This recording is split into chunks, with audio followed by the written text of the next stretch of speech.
Vamos a ver.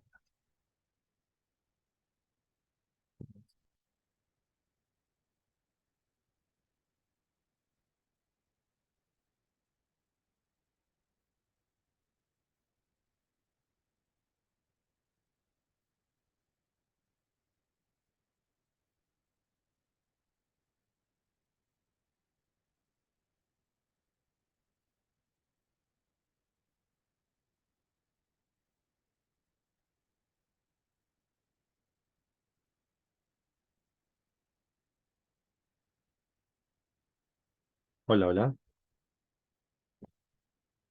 hola.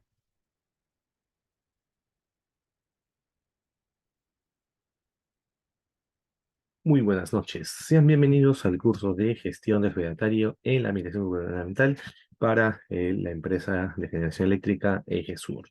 Para comentarles que ya hemos iniciado con la sesión uno respecto a la materia de fedatarios y queremos comentarles que lo que respecta en esta clase ya es ver el tema de firmas y certificados digitales. Bien, bueno, nuestra institución viene realizando diversos trabajos de capacitación, consultoría y gestión pública, para lo cual tenemos un gran listado de temas para mejorar vuestra institución.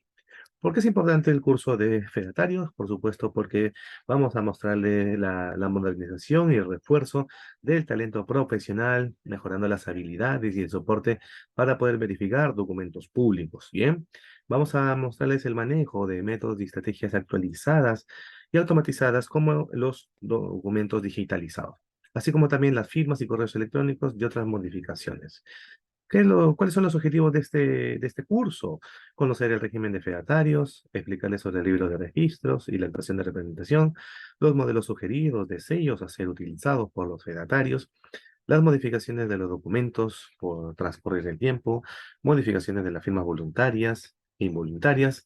También tenemos las estrategias del fedatario en el desenvolvimiento de sus funciones, los procedimientos y las técnicas y las acciones complementarias. Bien, lo que lleva a continuación es poder explicarles quiénes deben participar, por supuesto, todo el personal de EGESUR, y para lo cual las competencias que ustedes van a adquirir en este curso es conocer el régimen de fedatarios, la certificación de las firmas, van a conocer sobre la presunción de la veracidad, sobre los nuevos procedimientos para autenticar documentos, sobre los procedimientos para diferenciar entre un documento unificado, documento certificado, las casuísticas sobre sanciones a fedatarios.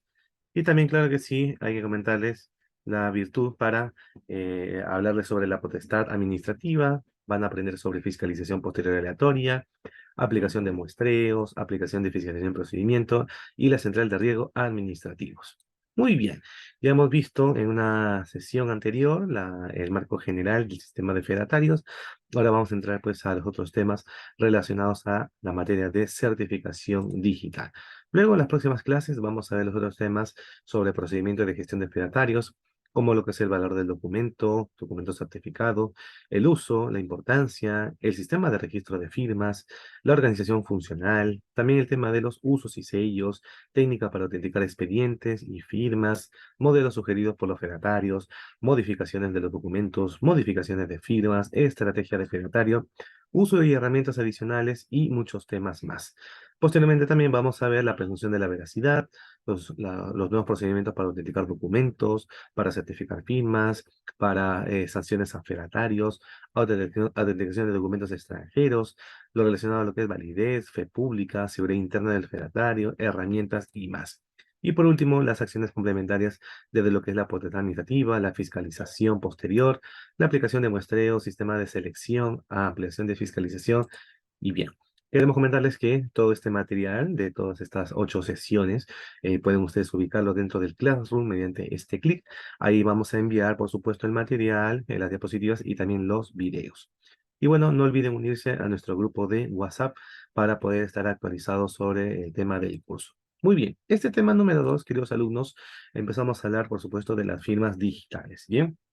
Aquí es muy clave, muy relevante que ustedes sepan que las firmas digitales también se le conoce dentro de la forma dentro de la formalidad como una infraestructura de clave pública. Bien, en inglés viene a ser la Public Key Infrastructure o PKI. Y este realmente es una combinación entre hardware y software, diversas políticas y procedimientos de seguridad que permiten la ejecución con garantías de operaciones criptográficas o descifrado como la identificación digital del interlocutor o la firma de digital de archivos electrónicos. Bien, entonces realmente no solamente es la firma digital como tal, como sello, como imagen, sino que esta viene detrás por una serie de procedimientos de seguridad informática, ¿no?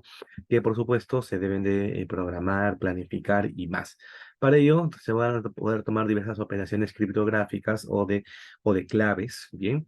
Y la identificación digital del interlocutor también se debe de proteger. Bueno, importante porque la firma digital, eso también es a través de redes como el Internet, ¿no? ¿En qué consiste el proceso detrás de la firma digital? Realmente hay una serie de acciones que nuestra institución tiene que realizar para poder mejorar las firmas digitales, ¿no? Para poder confiar en algo es indispensable conocerlo, ¿no? Entonces, importante tener una lista de claves y de los accesos y más. El fundamento tecnológico del esquema, ¿no? Reposa sobre los conceptos de par de claves y certificado digital. Bien, realmente hay una gran diferencia entre lo que es una firma digital y un certificado digital. Bien, por supuesto que este último sustenta la firma digital. Poniendo como ejemplo la realización de la firma digital, puede referirse que se hace necesario, en principio, disponer de un par de claves relacionadas, una privada y una pública. En eso consiste realmente el mundo de la criptografía. Bien, tenemos aquí realmente a dos llaves, una llave privada, la de color amarillo, y la llave pública. Esta llave pública pertenece a esta señorita Ana, ¿no? Entonces, esta señorita Ana tiene los accesos para ingresar tanto la clave pública como la clave privada. Entonces, no solamente reposa en una sola clave, reposa en dos claves, ¿bien? Haciéndolo, por supuesto, más seguro, más confiable y también, por supuesto, más retador, ¿no? Este proceso de transformación y de firma digital, vamos a comentarles en primer lugar de qué trata la firma, la primera clave, ¿bien? La primera clave que se almacene en un dispositivo bajo el control exclusivo de la persona firmante, como puede ser una tarjeta con chip, ¿no? Ustedes, por ejemplo, conocen los chips de las tarjetas de banco, ¿no? Estos chips realmente están bajo el código y el sustento de una persona, ¿no? Una persona natural. Y este chip se debe utilizar pues para realizar la firma sobre el documento o archivo electrónico valiéndose de un proceso de cifrado. Cada vez que nosotros hacemos, por ejemplo, la compra de vamos a un restaurante y pagamos con tarjeta, realmente el chip responde por nuestra identificación. Para lo cual, la segunda clave más bien sirve para que terceros puedan validar que dicho documento fue efectivamente firmado por su supuesto autor y que no fue modificado luego. Entonces, en este caso, el restaurante con su sistema informático van a revisar esta segunda clave privada, ¿no? Y van a verificar que el dueño de la tarjeta es el propietario real, ¿no? Por eso, si revisamos esta imagen en la parte inferior, el usuario tiene una clave privada que queda en poder del propio usuario y la clave pública en el certificado digital, eso sí ya es entregado pues a la entidad o al cliente, ¿no? Entonces, la certificación importante es mantener sobre todo una clave pública, ¿bien? La referida validación se logra en la medida que la clave pública se encuentra realmente incorporada dentro del certificado digital, ¿no? El mismo que deja constancia del vínculo existente entre dicha clave con el nombre firmante. Por ejemplo, si pensamos en la RENIE, la RENIE tiene una entidad de certificación y esta realmente emite y pone a disposición a todos la clave del Internet y el listado de los certificados existentes y la relación de aquellos que han sido dados de baja o revocados, ¿no? Entonces, este es un listado, podemos decir, de quienes participan y quienes no, o quienes están aprobados y quienes están denegados, ¿no? Los certificados digitales son estructuras firmadas realmente digitalmente por una entidad de certificación, ¿bien? En donde se almacenan datos como la clave pública, el nombre del firmante y otros como su correo electrónico o la dirección web, ¿bien? Entonces, queridos alumnos, esto realmente ayuda mucho, por supuesto, a tener una doble verificación, una doble realmente protección de la misma.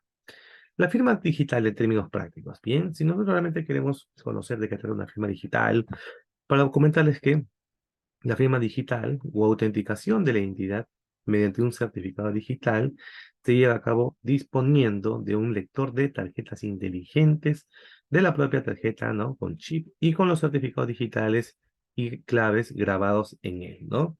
Para comentarles aquí que ya sea pues a través de una computadora o de un sistema o un software que posibilite ya sea el acceso a determinados contenidos o la firma digital de formatos o documentos. Bien, en ese punto hay que comentar que la firma digital realmente es muy diferente, claro que sí, pues a una firma totalmente una firma electrónica, ¿bien? Y bueno, los fedatarios tienen que conocer que existen muchos medios, pues, para empezar a verificar documentos, ¿bien?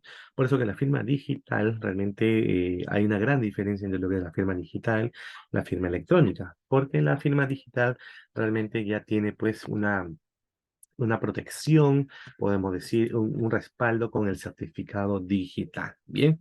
Y bueno, en nuestra institución realmente vamos a tener que certificar digitalmente no solamente las firmas de los funcionarios, el personal de la entidad, sino también de las decisiones que realmente se tomen, ¿no? Por ejemplo, alguna resolución, algún documento, alguna aprobación y más, tiene que estar respaldado pues por una firma digital. Bien, los fedatarios, queridos alumnos, en la verificación de documentos también se puede realizar de manera digital. Veamos el proceso criptográfico para la firma digital. Bien, miren acá un poquito vamos a entrar a hablar de programación y es que se solicita en primer lugar el PIN al emisor. Bien, a partir de ello, el del documento original, el sistema realmente produce un algoritmo de hash, un resumen que lo identifica de manera única. Bien, entonces, este sistema realmente está verificando que este usuario o este emisor es la persona como tal. Ese resumen es cifrado con el chip, con la clave privada mediante un algoritmo de firma, con lo cual se produce realmente ya la firma digital. Bien.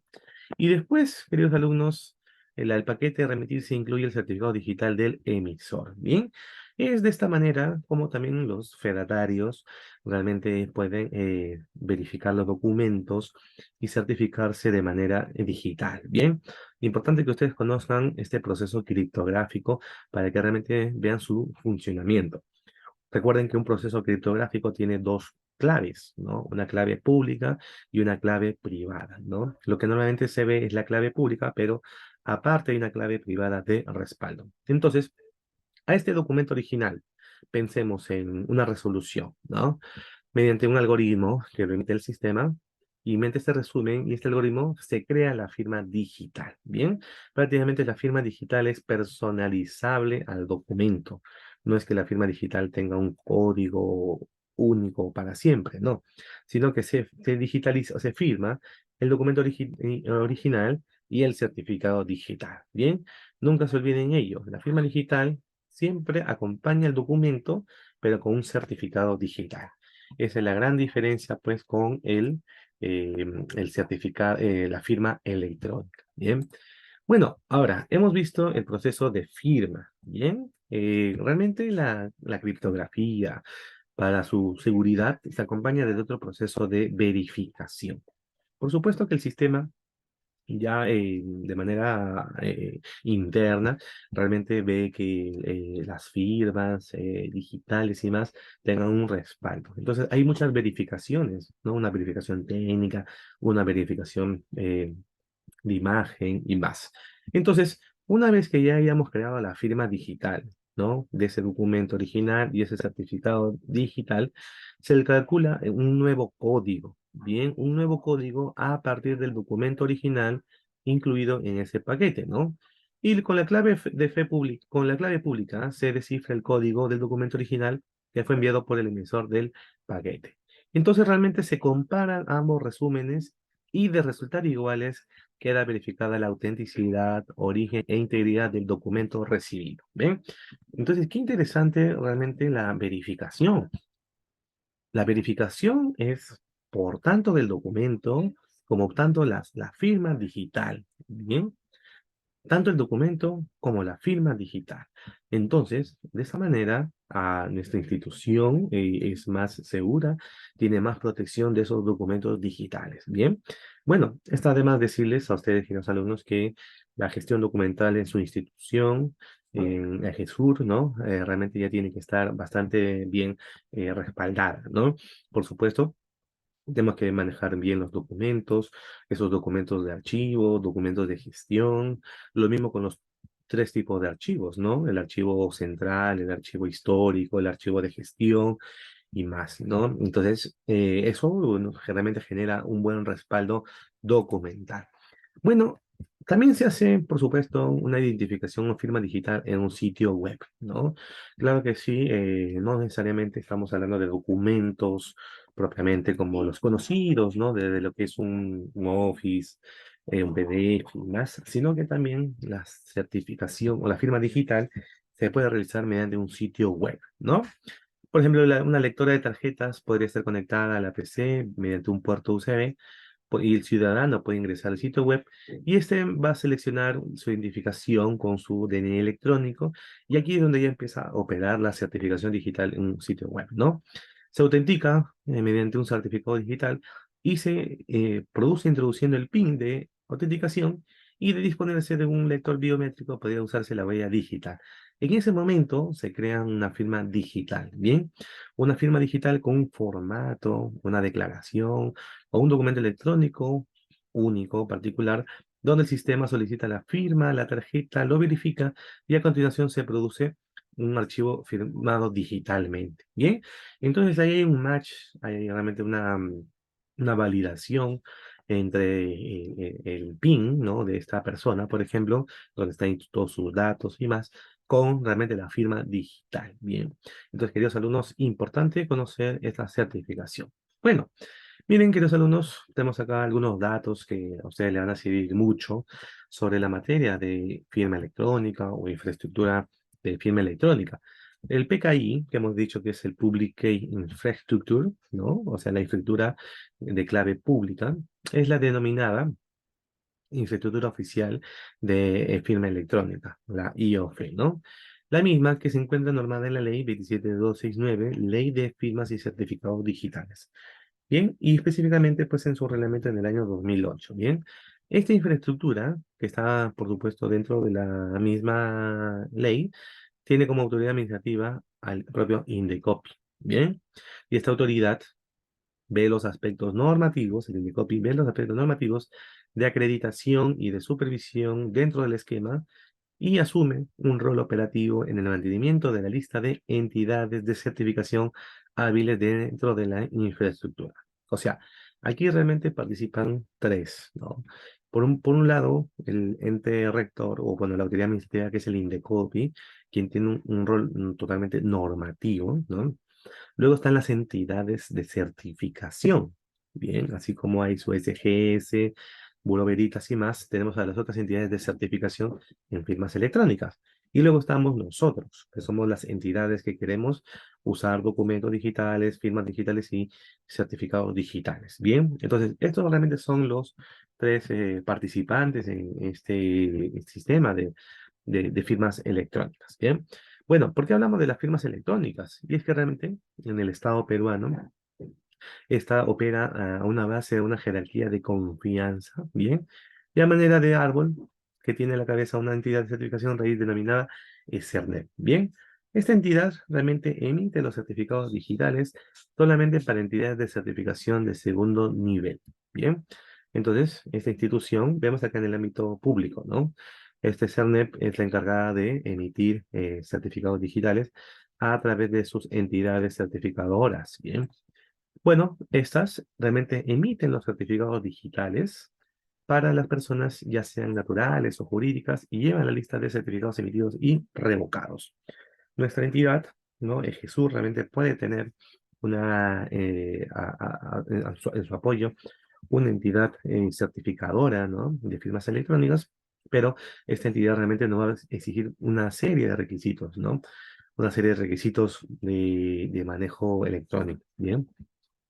Finalmente, las entidades receptoras de firmas electrónicas actúan a manera de agentes, brindando el servicio de validación de la entidad de las personas, luego de lo cual pues canalizan las solicitudes de certificados y entregan estos a sus titulares o suscriptores. Bien, con eso realmente nos estamos pues apoyando de que las entidades tengan una doble validación.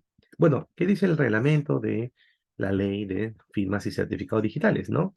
En este caso, por ejemplo, designa la RENIEC para el cumplimiento de estos roles, ¿no?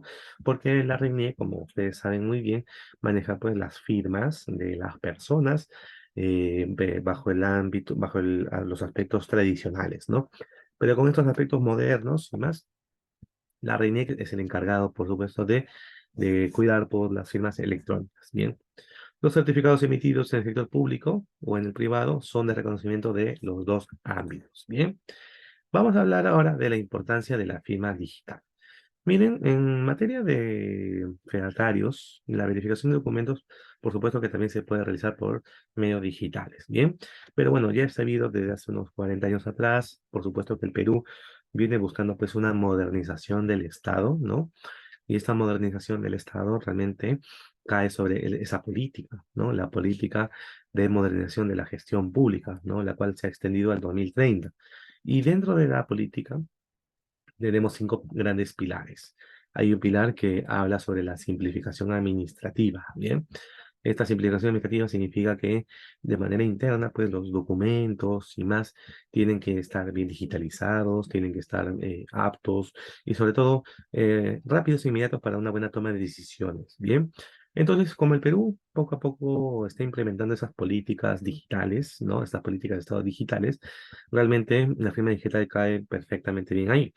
Entonces, implementar realmente la firma digital es reconocido en documentos dentro del Plan de Desarrollo de la Sociedad de la Información. Bien, el Perú tiene diversos planes, también tenemos el otro de gobierno digital, ¿no? Gobierno electrónico y más, pero específicamente tenemos a la Agenda Digital Peruana. Bien, esta Agenda Digital Peruana realmente cae sobre un compromiso para que pues las entidades públicas de todo el país, entidades públicas y privadas, realmente empiecen a trabajar de manera digital. Bien, vamos a comentarles más sobre este plan de desarrollo de la sociedad de información, la Agenda Digital Peruana.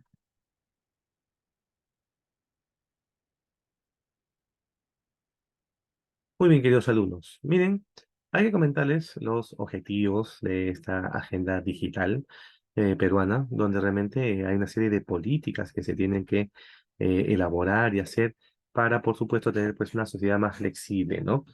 Bien, veamos por favor este video que realmente explica la materia de la agenda digital peruana.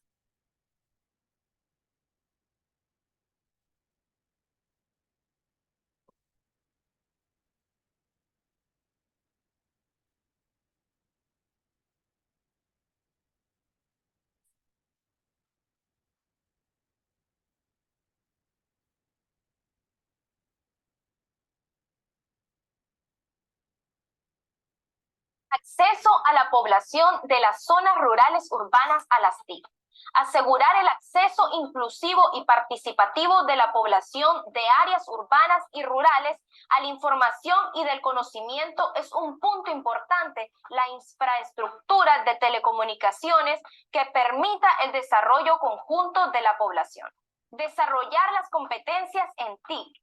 Integrar, expandir y asegurar el desarrollo de competencias en TIC para que los distintos actores vinculados a los procesos formativos tengan y puedan contar con las capacidades para usar las TIC como herramientas potenciadoras de su función, lo cual ayudará a desarrollar aplicaciones y contenidos para la educación en sus diferentes niveles y modalidades. Uso de las TIC que garanticen la inclusión social, el acceso a los servicios sociales que permitan el pleno ejercicio de la ciudadanía y el desarrollo humano. Garantizar mejores oportunidades de uso y apropiación de las TIC que permitan fortalecer la salud de la población. El acceso a la información, los servicios de justicia, contribuyan a generar empleo digno, fortalezcan la gestión de riesgos ante desastres y la seguridad ciudadana y, por último, impulsar una eficiente gestión ambiental que involucre monitoreo, conciencia ambiental ciudadana y adecuado manejo de recursos eléctricos y electrónicos. Promover la investigación, desarrollo y la innovación. Promover la producción científica en TIC.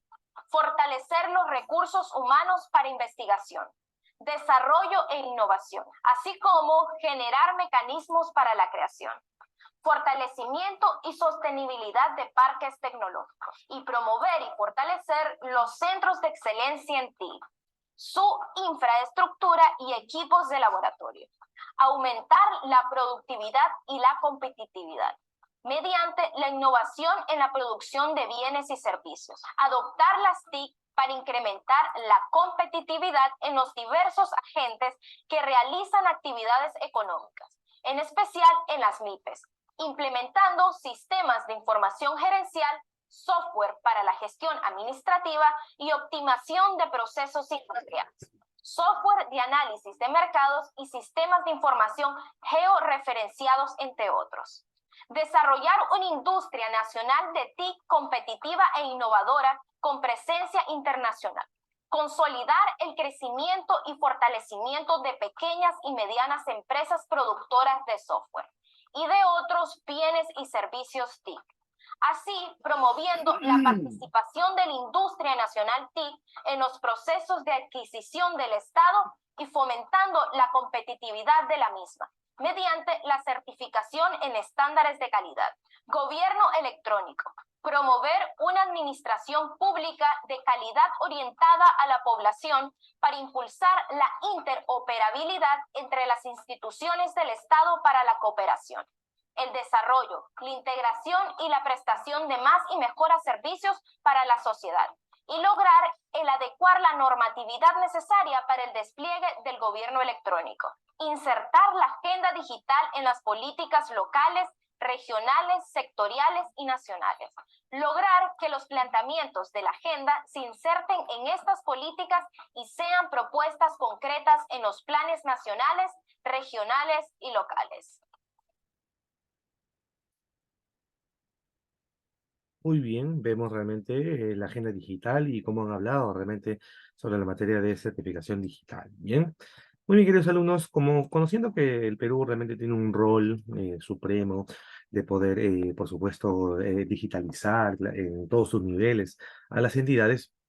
Más de ello contribuye de manera importante al logro de las metas y objetivos en las políticas y planes, ¿no? Nosotros en GESUR tenemos pues unas políticas sectoriales, sobre todo relacionadas pues a energía, ¿no? Y la digitalización, por supuesto, y no solamente hablamos de digitalización de documentos, ¿no? Sino también digitalización en los procesos productivos, procesos comerciales también, y más es lo que también se busca llegar, ¿bien? La firma digital y las políticas del Estado. Bueno, tenemos que comentar aquí lo importante de qué tanto contribuye esta materia a las políticas del Estado, ¿no? Ustedes saben que nuestro país tiene una serie de políticas que, por supuesto, lo viene logrando poco a poco, pero la digitalización, como es transversal en todos los sectores, en todos los niveles, en todos los gobiernos y en todos los procesos, puede contribuir. Contribuye al Plan Nacional de Simplificación Administrativa, donde se señala que el 10% de los procedimientos y servicios administrativos podrían ser en línea por la ciudadanía, ¿no? Ojo que esto ha aumentado. Prácticamente ya el 28% de la población ya maneja servicios mediante plataformas digitales, ¿bien? Más específicamente, conforme a sus metas de implementar un sistema de flujo de documentos electrónicos y la firma digital en los trámites más importantes, encontrándose también la acción bajo la responsabilidad de la RENIEC, ¿no? Realmente la RENIC tiene un rol transversal, ¿no? Porque hablamos pues de la identificación y registro civil, ¿no? Bueno, y también dentro de la Ley Marco de Modernización de Gestión Pública se habla sobre la implementación de herramientas y servicios de gobierno electrónico seguros para obtener mayores niveles de eficiencia, ¿no?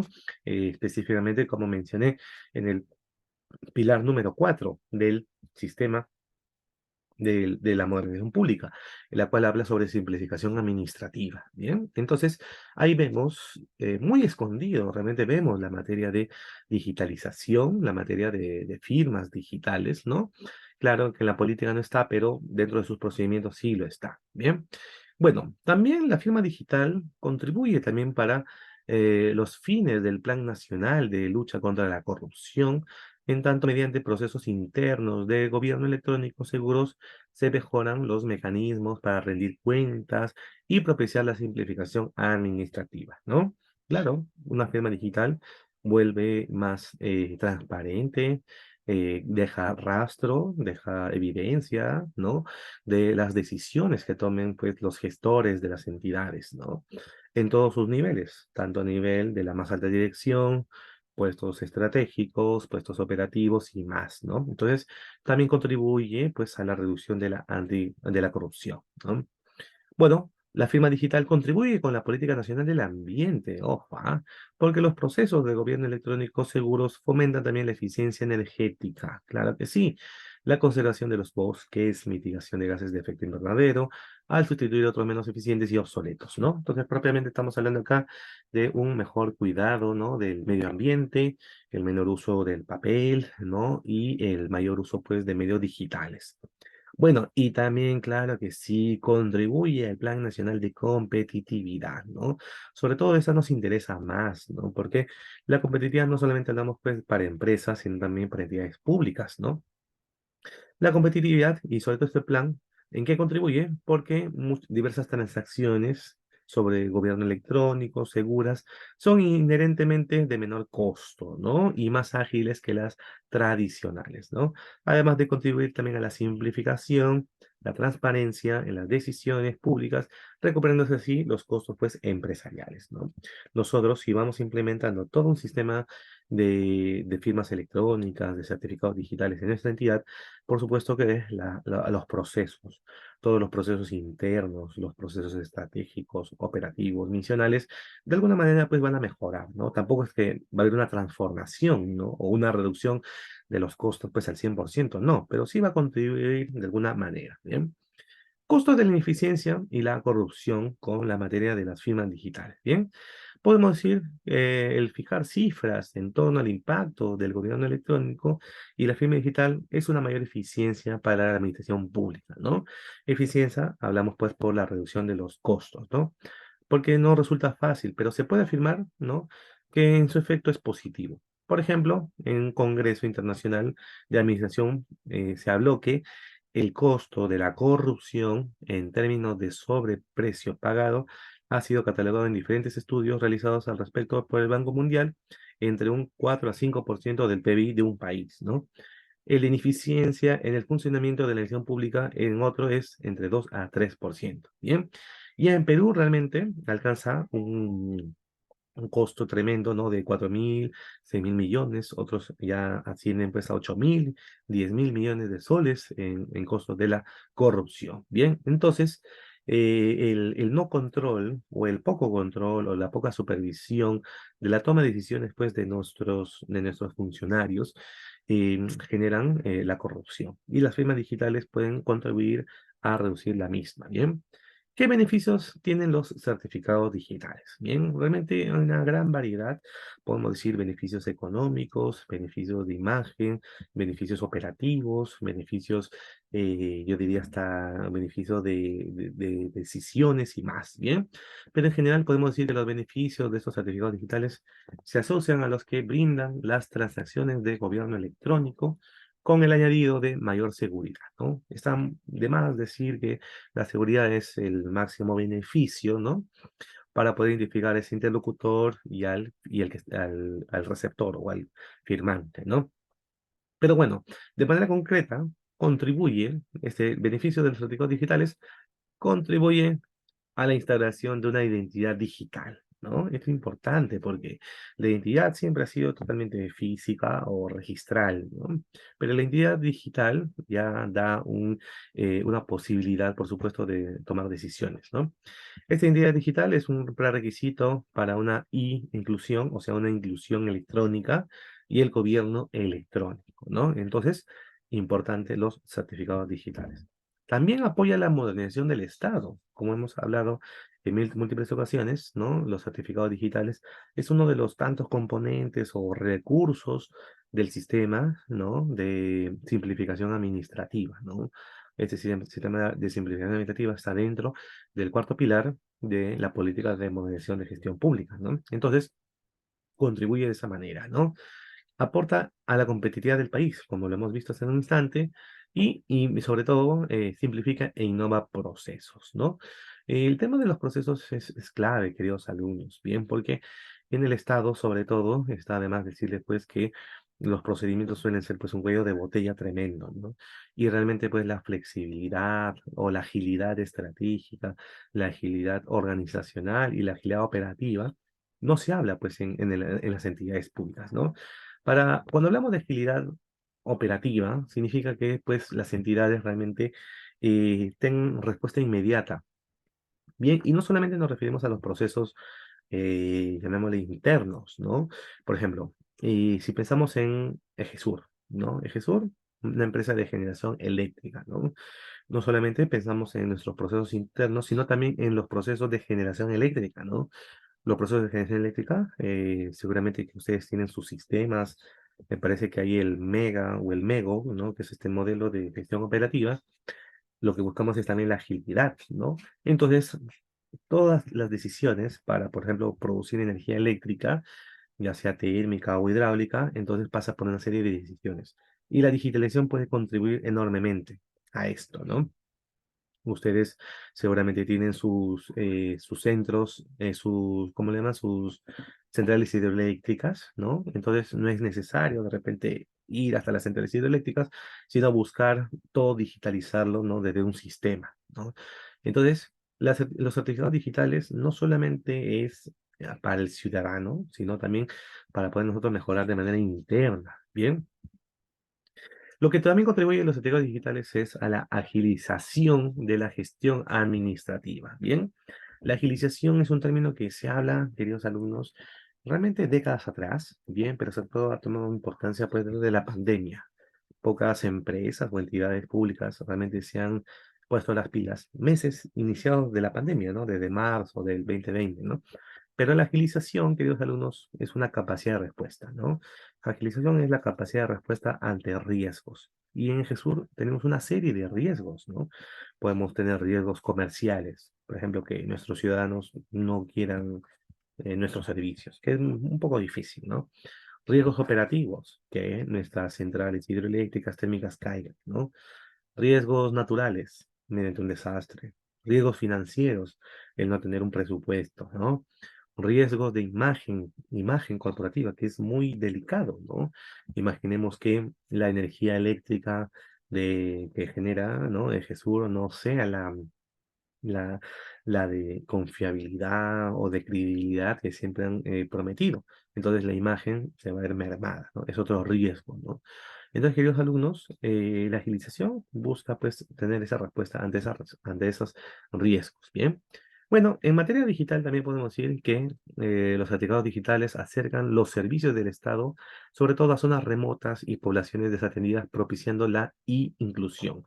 La inclusión significa una inclusión electrónica, por si acaso, ¿ya? Miren, yo les quiero poner el ejemplo del, de un fondo que está en Ocinermin, ¿no? Este fondo realmente busca empadronar, por ejemplo, a personas que viven en zonas rurales, remotas, de poco acceso, inclusive donde no hay internet, ¿no? Me acuerdo que hicimos ese trabajo para Ucayali y en las zonas rurales de Ucayali no llega ni siquiera el internet. Y la pregunta era, ¿cómo vamos a empadronar de gas a estas familias, a estas personas, ¿no? El objetivo, en pocas palabras, era dar un empadronamiento a familias para que tengan gas, ¿bien? Gas que le provee el Estado a un precio bajísimo, ¿no? Pero ¿cómo controlamos a estas familias que inclusive ni siquiera tienen internet? Bueno, el internet realmente no era un medio, sino que se enviaba mediante un mensaje de texto, o sea, un SMS, ¿no? A la persona que se ha registrado, se ha empadronado, se le enviaba un código a su SMS, un código SMS, para el cual con ese código pueden ir a los establecimientos de gas, ¿no? Y poder comprar su balón, ¿no? Entonces, la digitalización no solamente hablamos de un tema del uso del Internet, sino en general que la inclusión sea total, ¿no? Otro certificado digital es importante comentar que es un elemento clave pues, para la virtualización de los servicios que brindan instituciones públicas e iniciativas de gobierno electrónico. También puede servir como una herramienta para votación electrónica, ¿no? Y un control seguro para el acceso a sistemas y redes informáticas. Esto sí, de todas maneras, ¿no?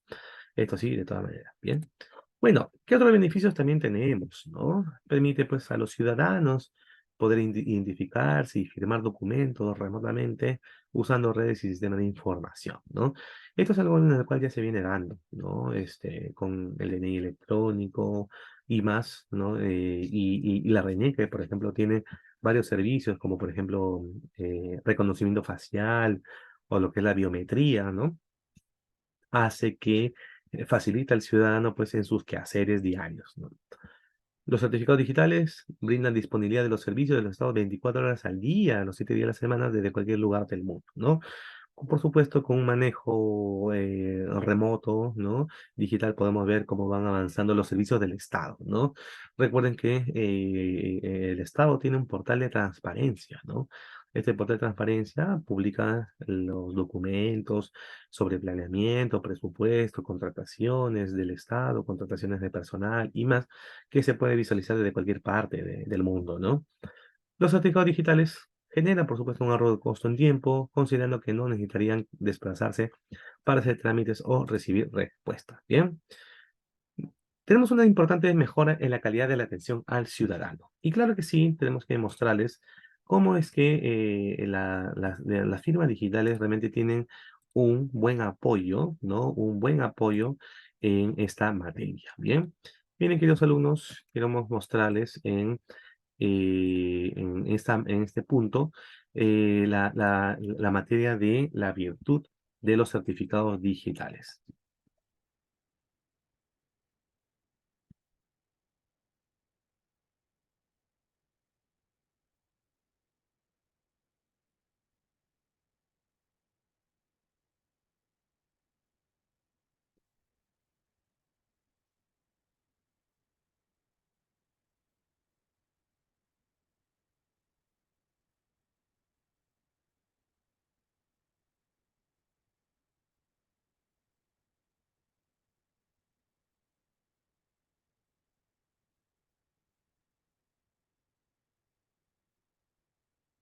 Muy bien, a ver un momento, por favor.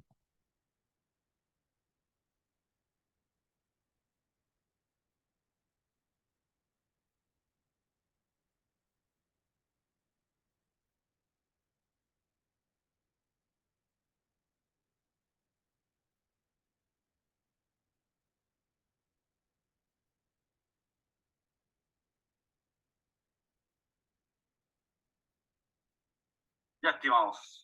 Primero que nada, saludar a a toda la audiencia.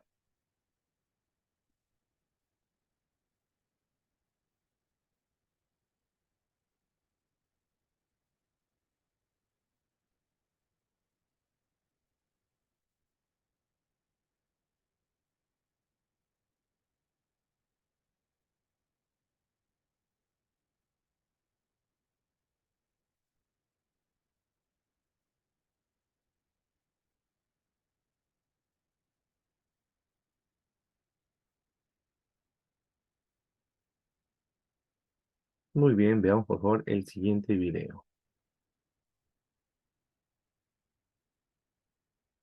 Hola chicos, ¿qué tal? Mi nombre es John y también yo estoy dedicándome al rubro inmobiliario y le sacaba una fotocopia, legalizaba su contrato y nos mandaba un documento a nosotros.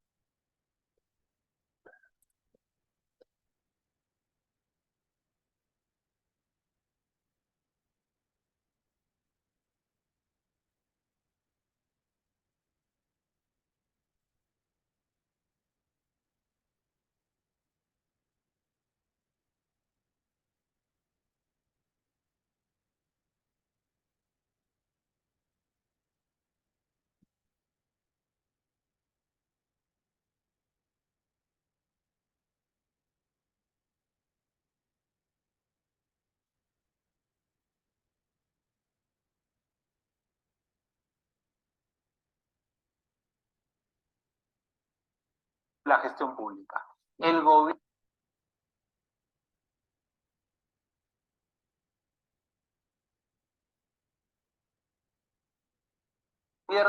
electrónico hoy convertido en el gobierno digital y que se va hacia lo que se llama la transformación digital. En ese contexto hay que tener en cuenta que los paradigmas de la gestión pública hoy en día, en este contexto de nueva gerencia pública y de gestión orientada en los resultados, está, uno, la reestructuración de los sistemas y procesos, dos, el mejor nivel de empoderamiento, tres, la desburocratización y todo orientado a los resultados. En esos cuatro elementos, la tecnología de la información y la comunicación se vuelve un aspecto relevante. Y más aún en un contexto de pandemia, que todo el mundo está viviendo a nivel nacional, que ha cambiado la lógica de la interacción. Y eso ha hecho que se avance significativamente con la digitalización de todos los aspectos. Se van a digitalizar los servicios, se van a digitalizar los procesos, se van a digitalizar los procedimientos, y eso va a llevar a que la gestión pública vaya hacia una transformación digital. Pero ¿dónde vamos a empatar ese factor? Lo vamos a empatar en lo que se conoce como la modernización. Es en el marco de la modernización es que entra el gobierno electrónico, y en el marco del gobierno electrónico es que avanzamos al gobierno digital, y es en el marco del gobierno digital que vamos a ir hacia la transformación digital. ¿Qué hay que tener en cuenta en el marco de estos objetivos específicos que tiene la intervención? Que hay un objetivo que es promover el gobierno electrónico a través del uso intensivo de las tecnologías de información y la comunicación. ¿Esto en el marco de qué? De la Política Nacional de Modernización de la Gestión Pública, que establece que uno de sus ejes transversales es el gobierno electrónico, hoy establecido en lo que se conoce como gobierno digital. ¿Qué implica eso? Mejorar la información y los servicios orientados al ciudadano, usando la tecnología de la información, orientar la gestión pública a reducir sus costes de transacción y su desburocratización con esos aspectos, e incrementar la transparencia en la participación de los ciudadanos. ¿Qué debemos tener en cuenta? Que esto va a generar un cambio significativo en todas las condiciones de las características con las que se mueva la intervención. Eso en el marco de la modernización. Pero ahí no acaba la cosa. Los lineamientos que uno contempla para las entidades públicas, es decir, todas las entidades en las que tú trabajas, colega, a nivel nacional, sea una municipalidad, un gobierno regional, una entidad del gobierno nacional. Hay que hacer ese uso intensivo de la tecnología de la información y la comunicación. Vuelvo a repetir que agarra más esfuerzo hoy en los procesos de producción de bienes y servicios y en los procesos de gestión administrativa que se tienen que hacer en la entidad. En ese contexto es que nos vamos hacia una nueva lógica de intervención, que es la transformación digital. Estas láminas he tenido a bien a conseguirlas con la Secretaría de Gobierno Digital, que están liderando todo un esfuerzo por esta transformación digital en el país. Ya viene de atrás, ¿no? Ha habido una serie de iniciativas que se han ido desarrollando, desde lo que fue la configuración de la Secretaría de Gobierno Digital, antes se llamaba Oficina Nacional de Gobierno Electrónico. Entonces todo lo que sea digitalización, hay un ente en el que ustedes pueden ir y interactuar para poder afianzar sus desarrollos. Está la plataforma digital única del Estado, el famoso gov.p. Ustedes entran a cualquier ministerio y van a entrar a través de esa página web está la Ley de Gobierno Digital con el Decreto Legislativo 1412, está la Declaratoria de Interés Nacional del Gobierno Digital, la innovación y la economía digital en los enfoques territoriales, está el Laboratorio de Transformación Digital y hacia el 2019, 2020, 2021 comienza a desarrollarse una serie de acciones que nos permiten ir hacia el marco de desarrollo de la intervención. ¿Qué tenemos en el 2020, en este año? Que salió el Decreto de Urgencia 006 que crea el Sistema Nacional de Transformación Digital. O sea, nos lleva a otro nivel de desempeño de la intervención. ¿Y qué es lo que busca eso? ¿Hacia dónde nos lleva? Hacia trabajar con servicios digitales, hacia trabajar con confianza digital, gobierno de datos y plataformas de digitales únicas para poder establecer una mejor interacción con el ciudadano y también con los procesos de gestión que tiene la intervención. Y por eso potenciar. ¿Qué contempla ese Sistema Nacional de Transformación Digital? Trabajar en educación digital, en economía digital, en conectividad y en un estado digital, reduciendo los costes de transacción tanto para el Estado como para el ciudadano. La lógica es que con esto también mejoremos los estándares que se analizan internacionalmente sobre el índice de desarrollo digital, ¿no? Que es un ranking de innovación donde tenemos que ir mejorando cada año a año las diferentes posiciones en las que nos encontramos. ¿Y cómo podemos hacer esto factible? Porque miren, tenemos tráfico de datos de videollamadas y llamadas sobre aplicaciones móviles. Creció en 5 veces desde el inicio del aislamiento social. Hay demanda en el tráfico de Internet. La red fija se elevó en promedio en 50% y la red móvil en 20%. Hay más cantidad de videollamadas diarias por Internet móvil. O sea, estamos usando más estos servicios y este incremento ha sido en un 155% en este tiempo. Más minutos dedicados a videollamadas y el incremento del tiempo diario se ha dado en 50%. Se consume más la red móvil, hay que aprovechar esa lógica de las redes sociales y el uso de Wi-Fi en casa ha llegado a picos de aumento que llegaron al 200% de consumo. Entonces, diríamos que hay una progresividad en donde los ciudadanos están interactuando más con los servicios digitales y por lo tanto nosotros podemos aumentar nuestra capacidad de desarrollo en esa lógica. Y podemos ir impactando con la transformación digital en transparentar la gestión del Estado, en evitar la corrupción, en luchar contra la corrupción, en integrar positivamente el Perú al contexto internacional, en fomentar la competitividad empresarial. O sea, hay una serie de factores en los que se va a tener un impulso directo producto de las características de desarrollo de la intervención. Puede también en la parte administrativa, como por ejemplo ejecutar mejor el presupuesto, impulsar el desarrollo social y económico de la población, impulsar la descentralización, el cierre de brechas y la inclusión financiera, reducir la pobreza y la pobreza extrema, teniendo en cuenta las características de lo que puede venir de proporcionar el desarrollo de la intervención. Estos elementos que estoy comentando, que tienen una progresividad donde transparentar el Estado tiene un mayor nivel de valor y la preocupación por combatir la corrupción es a partir de la primera encuesta nacional de transformación digital que se ha hecho en el año 2020 por la Secretaría de Gobierno Digital de la PCI. ¿Qué beneficios asociados a un ejercicio de ciudadanía digital tenemos? Desde incrementar el acceso a servicios de salud, reducir el gasto y tiempo en los trámites, conseguir mejores oportunidades laborales, desarrollar capacidades creativas, incrementar conocimiento, formar procesos en la lógica de aumentar la capacidad de participación ciudadana, establecer mejores condiciones económicas, darle un mejor nivel de desarrollo a la población, de comprar, vender por internet, aprender y tener una cuenta digital del Estado que aumente la participación en las decisiones que tiene que hacerse desde su labor ciudadana. Ahora, para terminar, ¿qué debemos revisar? El decreto de urgencia 006-2020.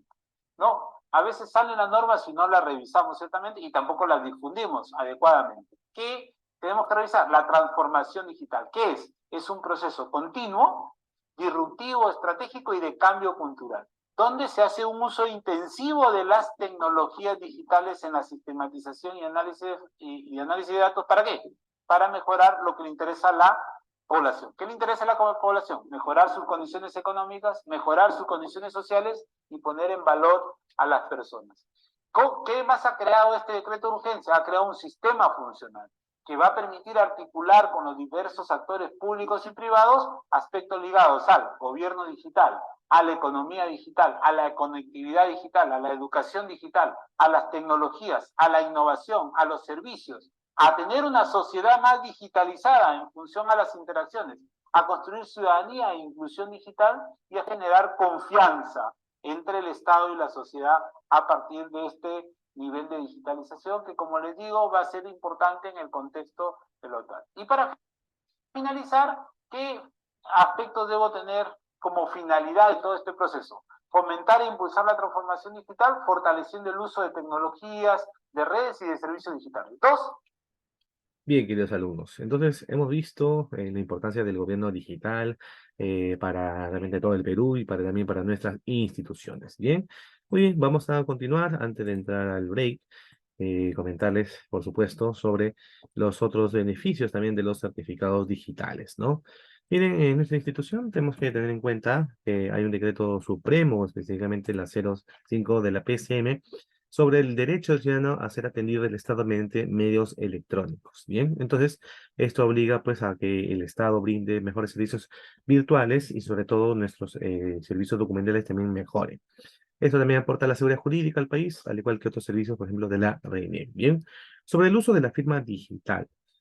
Bueno, de manera interna, el uso de la firma digital y del sistema integrado de trámite documentario ha significado algunas mejoras, ¿no? Y hay que comentarles que mediante una resolución jefatural a toda institución, y todos estos son efectos de cumplimiento, muchas instituciones ya, por supuesto, ya vienen implementando la firma digital. Bien, veamos cómo esto pasa en México. Bien, en México tenemos a la SUNAT de México, donde viene generando un promedio de 250 millones de impresiones anuales, bien, y estima reducirlas a cero, bien.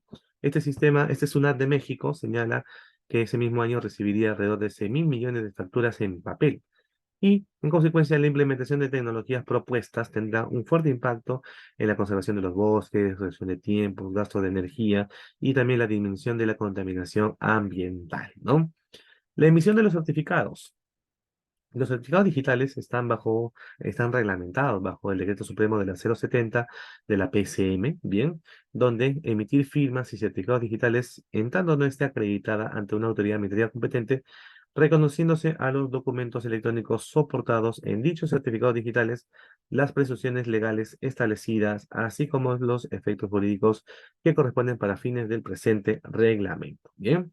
Bueno, ya hemos hablado de lo que es la ley de firmas y certificados digitales. Veamos ahora el reglamento, ¿no?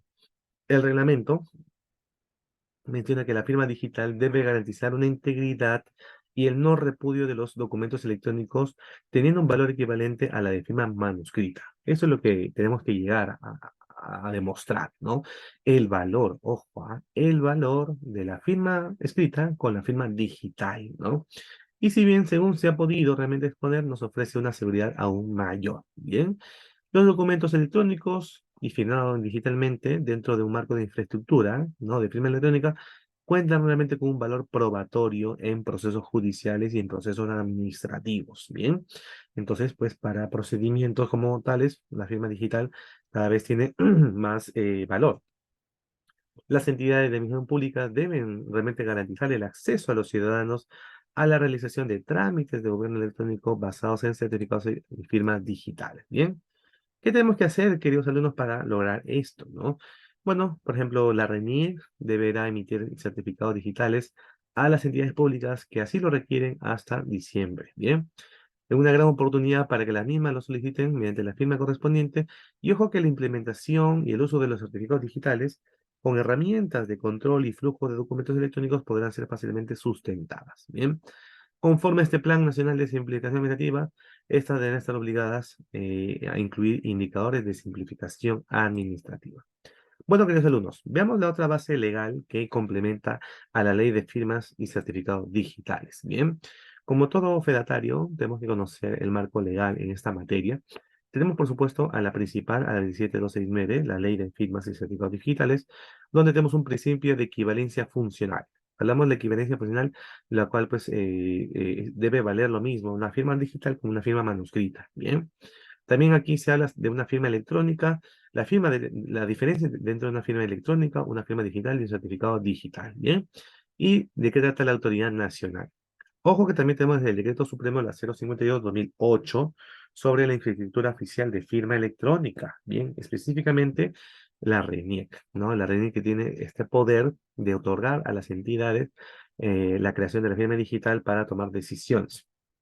Y bueno, en el año 2011, el Decreto Supremo de la 070 de la PCM y la 105 de la misma sobre la emisión de certificados digitales y certificados de firmas digitales para el uso de servicios de gobierno electrónico. Bien, vamos a entrar a detalle para poder explicarles cada una de estas bases legales.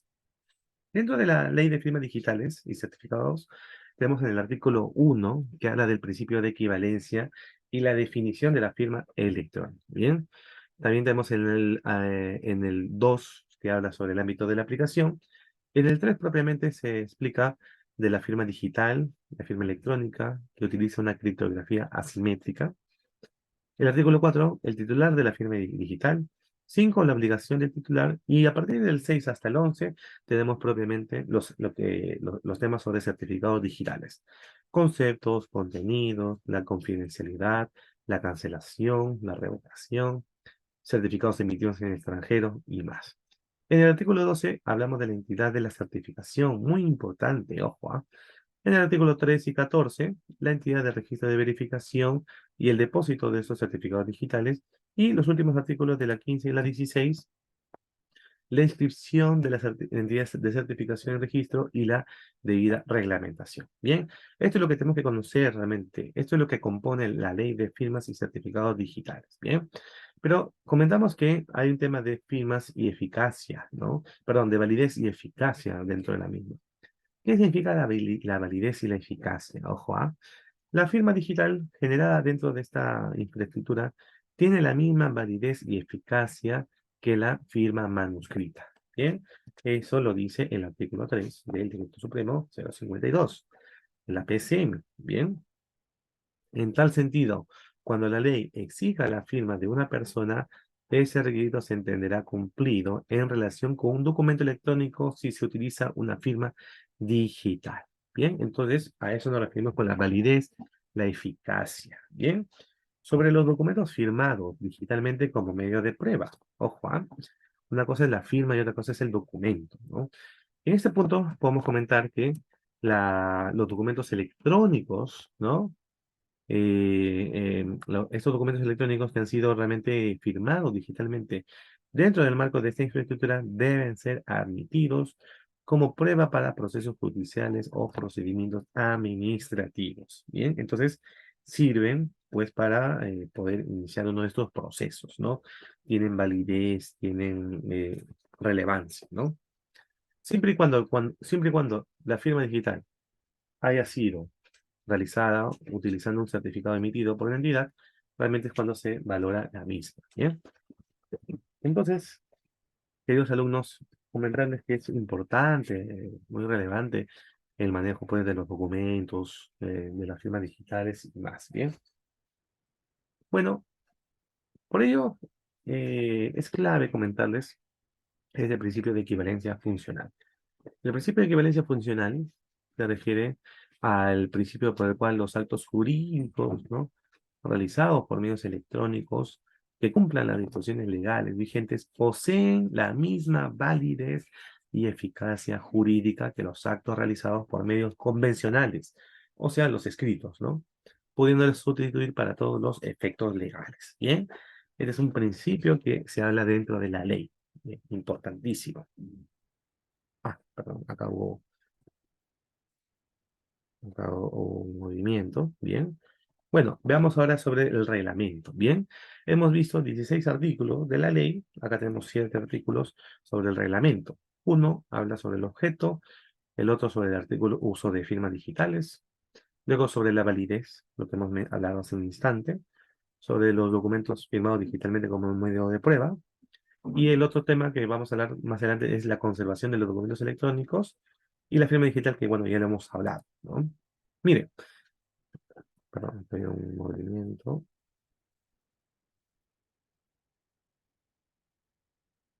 Muy bien. Estupendo. Muy bien, queridos alumnos. Bueno, la infraestructura, ¿no? La infraestructura oficial de firma electrónica, la IOF. es aquí donde se aloja la materia de las firmas. ¿Bien? Este realmente es un sistema confiable, ojo, acreditado, regulado y supervisado por la autoridad administrativa, o sea, por Indecopi. ¿Bien? Es competente, provisto por instrumentos legales y técnicos que permiten pues, generar firmas digitales y proporcionar diversos niveles de seguridad. ¿Bien? Entonces, aquí es donde empezamos a solicitar esas firmas. ¿Qué es lo que busca? La integridad de los documentos electrónicos y también, ojo, la identidad del autor, lo que es regulado conforme a ley. Bien, entonces, la firma digital pertenece pues a un autor, ¿no? A un autor. Pero la firma digital recae sobre ese documento. Entonces, son estos los elementos quienes participan en esta infraestructura de firma electrónica. ¿Bien?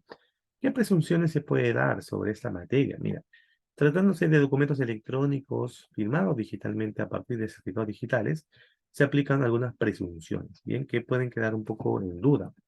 Uno, por ejemplo, que el suscriptor del certificado digital tiene el control exclusivo de la clave privada asociada. Bien. Otra presunción es que el documento electrónico fue firmado empleando la clave privada del suscriptor del certificado digital. Otro, que el documento electrónico no ha sido alterado con posterioridad al momento de la firma. Bien. Por lo tanto, podemos decir que el suscriptor no podrá repudiar o desconocer un documento electrónico que ha sido firmado digitalmente usando su clave privada, ¿no? Siempre que no medie ninguno de los vicios de voluntad, ya sea violencia, dolo o error. Bien. Eso es en cuanto pues a la presunción. Ahora, del suscriptor. Dentro de esta infraestructura, la responsabilidad sobre los efectos jurídicos generados por el uso de la firma digital corresponde al titular del certificado. Así que mucho cuidado aquí, por favor, en la emisión del certificado. Bien. Este suscriptor, tratándose de personas naturales, estas ya sean titulares o suscriptores de certificado digital, pero en el caso de personas jurídicas, estas son titulares del certificado digital, por lo cual los suscriptores son personas naturales responsables de la generación y el uso de la clave privada, con excepción de los certificados digitales. Bien. Para su uso realmente a través de agentes automatizados, una situación en la cual las personas jurídicas pueden asumir las facultades de los titulares. Bueno, otro de los puntos que también se habla dentro de este reglamento, las obligaciones del suscriptor, la invalidez, el certificado digital, los requisitos, las especificaciones adicionales, el procedimiento para ser titular, obligaciones del titular y contenido de vigencia. Así también tenemos las causales de cancelación, la cancelación del certificado, la cancelación por revocación. De la infraestructura electrónica se hablan los elementos, los estándares aplicables, los niveles de efectividad y los prestadores de servicios de certificación digital. Tenemos a la propia entidad de certificación, a la entidad de verificación y al prestador de servicios de valor añadido. Sobre la acreditación, ojo, los prestadores de servicios de certificación digital, queridos alumnos, son varios, ¿no? Hay que saber diferenciar a cada uno de ellos, ¿no? La entidad de certificación, su principal rol es emitir o cancelar certificados. Bien. La entidad de registro o verificación no es lo mismo, porque identifica a los titulares y suscriptores mediante el levantamiento de datos. Y el prestador de servicio de valor añadido hace un sellado de tiempo o un sistema de intermediación digital o microforma. Bien. Muy bien. Otro de los puntos que también se habla dentro del reglamento es las funciones de cada uno de estos tres, ¿no? Sus funciones, obligaciones, responsabilidades de riesgos, cese de operaciones de cada uno de estos tres tipos de prestadores de servicio, ¿bien? Bueno, las modalidades del prestador de servicio también, las modalidades del prestador de servicio de valor añadido, las obligaciones, responsabilidades por riesgos. Y el otro tema, el otro capítulo de este reglamento de la ley es la de prestación de servicios de gobierno electrónico y certificado de firma digitales, ¿no? Tenemos acá en cuanto al DNI electrónico, principio de gobierno electrónico, derechos conexos y más. ¿Bien? Bueno, veamos la estructura jerárquica de certificación en el Estado peruano. Bueno, esto es algo en el cual ya un poco ya hemos estado hablando en la primera parte, donde tenemos por un lado a las entidades de certificación, ¿no? Las entidades de certificación. Bueno, la principal es la entidad de certificación nacional del Estado peruano, la CERNEC, que en este caso es la RENIEC. Bien. Luego tenemos las entidades de certificación del Estado peruano, la ESCEP.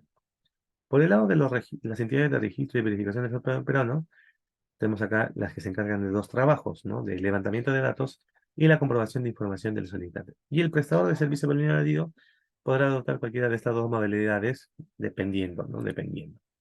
La autoridad administrativa competente, en este caso pues estamos hablando de INDECOP, ¿no?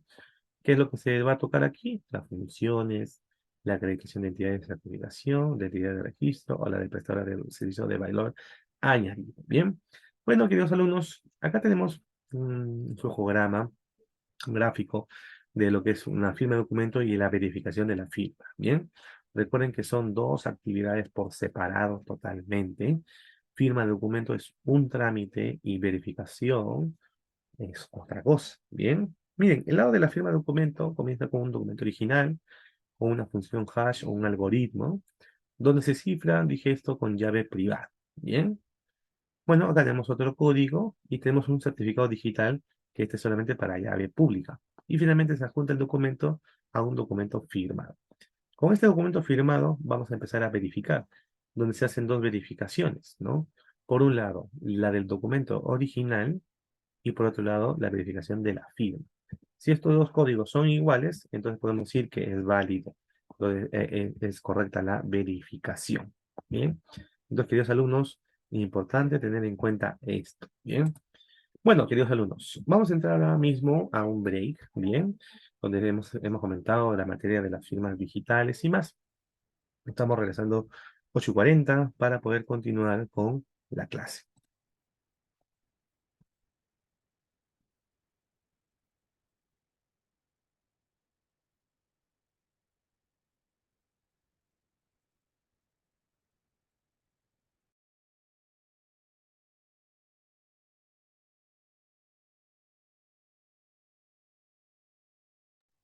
Muy bien, queridos alumnos, estamos regresando, para lo cual vamos a mostrar cómo es el reglamento interno de empresas relacionadas a FONAFE. Bien, tenemos aquí a Dinelsa, este reglamento interno de fedatarios, donde vamos a conocer toda su directiva y más. Bueno, en primer lugar, lo que busca Dinelsa es establecer las normas, procedimientos para poder regular la designación de estos fedatarios, ¿no? Así como sus requisitos, asignación de sus funciones y más. Su finalidad de Adinelsa es brindar a los usuarios, por supuesto, un servicio gratuito para poder autenticar documentos y certificar firmas para los procedimientos y actuaciones requeridas pues, por Adinelsa. Bien, esta directiva, este reglamento es aplicable pues, para todos los fedatarios designados y para todas las áreas de la misma. Particularmente, esta directiva está sobre la base normativa de la Ley de Procedimiento Administrativo General, donde se habla sobre régimen de fedatarios, la ley del Código de Ética de la Función Pública y su reglamento. También hablamos de FONAFE, ¿no? El Código de Ética de INELSA y el reglamento interno de ADINELSA. Y bueno, acá ya tenemos conceptos relacionados pues al sistema de fedatarios. Miren que vemos en este caso que fedatario, ¿no? Es un funcionario trabajador que personalmente y previo análisis y evaluación acredita y autentica el contenido de la copia del documento original a efecto de su utilización en los procedimientos administrativos a seguir por el administrador dentro de Adinelsa, ¿no? Y de ser el caso, a pedido del administrador certifica su firma, previa verificación de la identidad del suscriptor para las actividades administrativas concretas en que sea necesario. La firma. Nombre y apellido o título que una persona escribe de su propia mano un documento para darle autenticidad o expresar aprueba su contenido. Rúbrica, más bien, es un rasgo de diversa figura que suele ponerse después de la firma, ¿bien? Y el administrador es cualquier persona que requiere los servicios de fedateo o certificado de firmas. Los documentos fedateados deben estar referidos a documentos internos y externos, ¿bien? Bueno, y acá tenemos todas las disposiciones sobre los fedatarios. Sobre la designación, ojo, importante que Dinelsa recalca que se debe designar al personal que cumplirá con las funciones del fedatario. El ejercicio de la función es personal, por lo que la persona designada no puede delegar funciones. Y bueno, se dejará de ser fedatario por fallecimiento, por cese de este funcionario, por incapacidad mental, física o permanente, o por revocatoria o conclusión de la designación mediante acuerdo de directorio. Bien, ¿qué requisitos es necesario? Ser funcionario de DINELSA, estar laborando en la entidad como mínimo 6 meses y no registrar sanción disciplinaria, penal ni policial. Bien, bueno, muy similar a lo que menciona el régimen de fedatarios, ¿no? Sobre la cantidad de fedatarios, realmente ADINELSA va a contar con un fedatario titular y otro alterno, y el fedatario alterno ejercerá las funciones propias del cargo en caso de ausencia o impedimento del fedatario titular, ¿no? La duración del ejercicio de este fedatario, queridos alumnos, qué importante realmente conocer, porque este fedatario va a ejercer función por un periodo de 2 años a partir de su designación, pudiendo ser renovada al vencimiento o cancelada por razones de remoción o fallecimiento. Y en caso de designación de fedatario, estas serían para que completar el periodo que falten, de modo que pueda establecerse una fecha de renovación total de fedatarios. ¿Cuáles son las causales de remoción? Los fedatarios podrán ser removidos por acuerdo de directorio, ¿no? Por diversas situaciones, por haber cometido un delito doloso, por imposición o sanción disciplinaria, de mayor severidad de amonestación escrita, y se gana la naturaleza de la falta laboral. Bien, veamos las funciones que este fedatario puede cumplir en ADINELSA, ¿bien? Bueno, en primer lugar, hay que comentarles que ADINELSA, esta institución realmente importante en esta materia, busca, en primer lugar, autenticar la copia, ¿no? De todo documento generado, pues, por las áreas, ¿no? Claro, hay que comentar que también debe certificar ante el pedido de los administrados previa verificación de la entidad del suscriptor para las actuaciones sensitivas específicas en que sea necesario. También sella y firma las copias fedateadas y lleva el libro, registro o documentos autenticados y certificación de firmas. ¿Bien? ¿Qué obligaciones tiene este fedatario? Guarda la confidencialidad sobre la información obtenida en el cumplimiento de sus obligaciones, brinda gratuitamente servicios como fedatario de manera autónoma, exclusiva, denunciar actos inmorales e irregularidades que pudieran detectar, ejercer las funciones de fedatario institucional sin dejar de cumplir las inherentes al puesto que ocupa, registrar en el libro de registro todos los documentos autenticados y culminar su designación a hacer la entrega del libro y sellos proporcionados. Bien. Prohibiciones del fedatario. En alianza no pueden patrocinar o prestar servicios de asesoramiento en los procedimientos seguidos ante cualquiera de las áreas de ADINELSA. Ni mucho menos pueden autenticar o certificar firmas ajenas a los trámites que se siguen en ADINELSA, menos exigir o recibir cualquier retribución del administrado para hacer autenticación o certificación de firmas, ¿no? No puede delegar a otras personas sus funciones de fedatario, ni tramitar personalmente el documento del cliente que sea autenticado, ni desglosar o sustituir página alguna, salvo autorización por escrito. Tampoco hablamos de autenticar firmas de documentos o fedatear copias legibles. Y claro que sí, colocar su sello o firma en papeles en blanco, en caso sea en ese caso colocar sello página en blanco, ¿no? Permitir que por cualquier motivo sea autenticados sus sellos o libros de registros y certificado de firmas por otras personas. No podrá autenticar firmas o fedatear copias de documentos en las que él o su cónyuge o ascendientes o descendientes o parientes hasta el cuarto grado de consanguinidad y segundo grado de afinidad tengan intereses en el trámite. Menos autenticar copias sin la prestación de documentos originales. ¿Bien? Bueno, procedimiento para el autenticado. Bien, ADINELSA es claro en sus disposiciones sobre la autenticación de documentos. Es importante porque el administrado tiene que entregar al fedatario los originales y las copias legibles debidamente foliadas y el original del DNI. Bien, cuando se trata de autenticar copias de documentos solicitados por trabajadores o área de ADINELSA o volumen condicional, se solicitará el original del documento. Este fedatario realiza la verificación de los contenidos de cada copia respectiva al original y de estar conforme procede a autenticar. Cuando se trata de un documento con más páginas, deberá colocar el sello redondo y su rúbrica, excepto en la última página en la que coloca el sello cuadrado y el fedatario. ¿Ya? El administrado, trabajador de la INELSA, debe recibir estas copias autenticadas, las revisa y firma el cargo respectivo en el espacio correspondiente al libro de registros. Bien. Bueno, un ejemplo del sello es el siguiente, ¿no?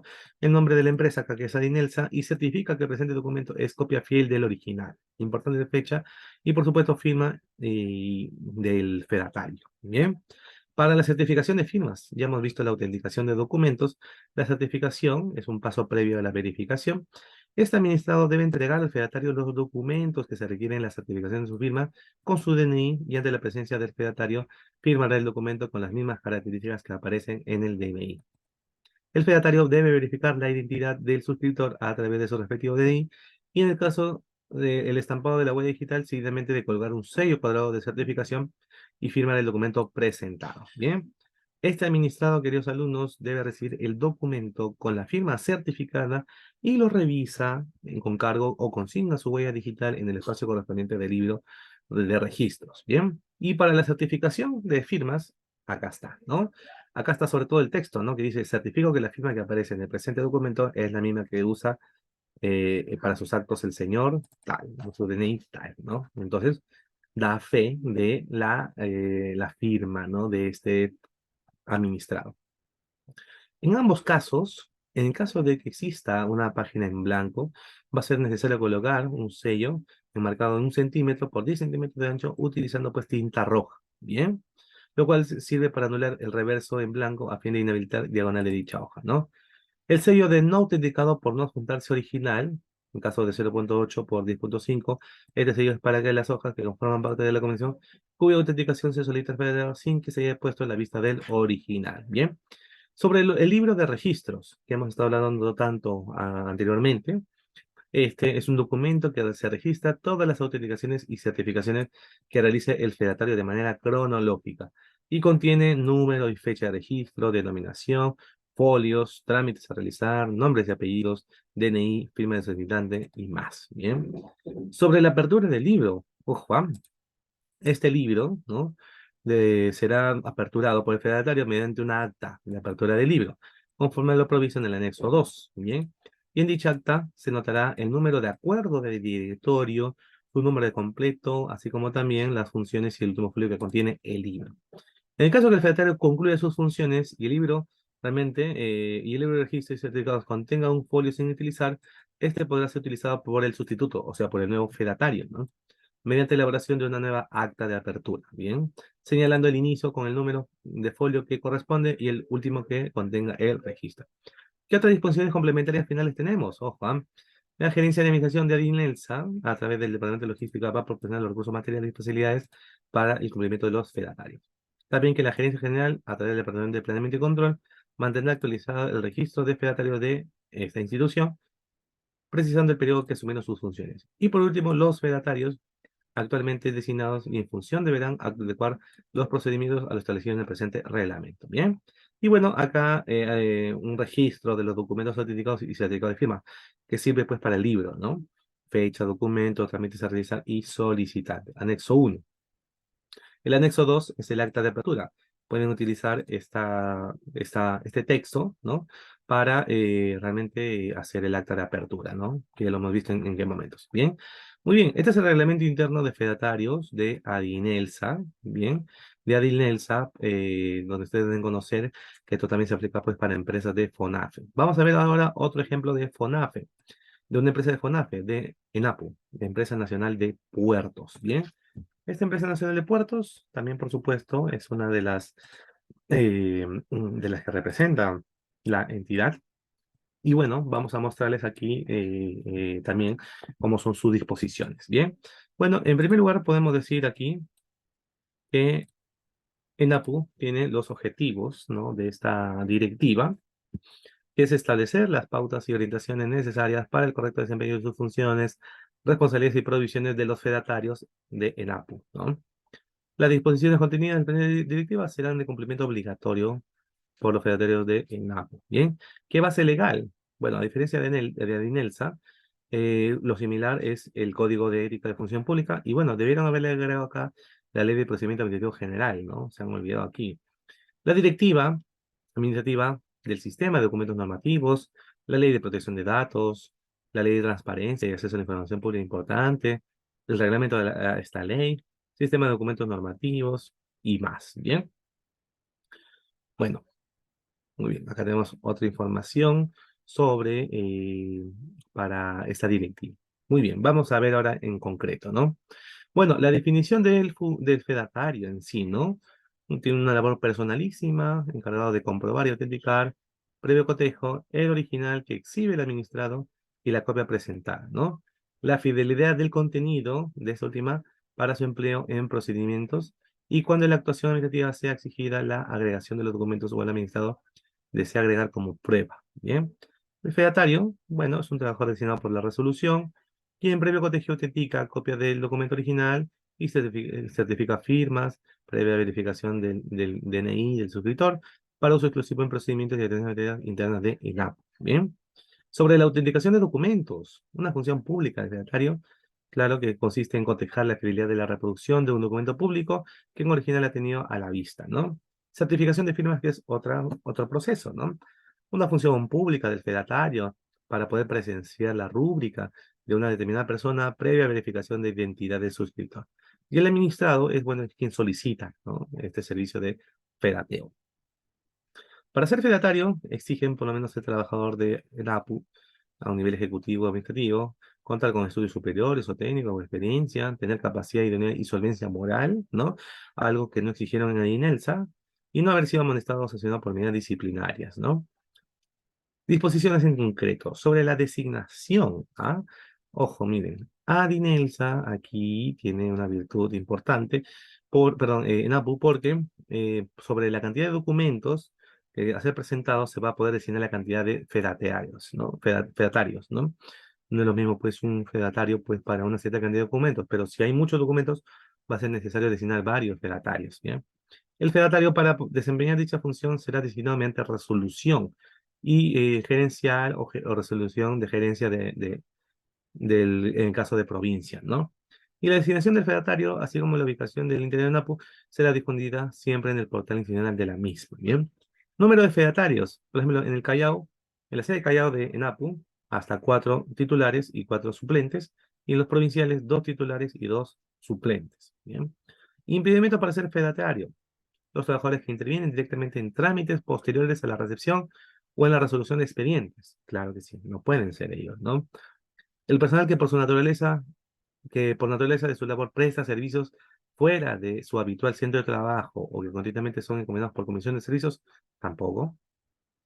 Este trabajador que haya sido sancionado administrativamente o por haber falseado la verdad o el deber del documento, menos.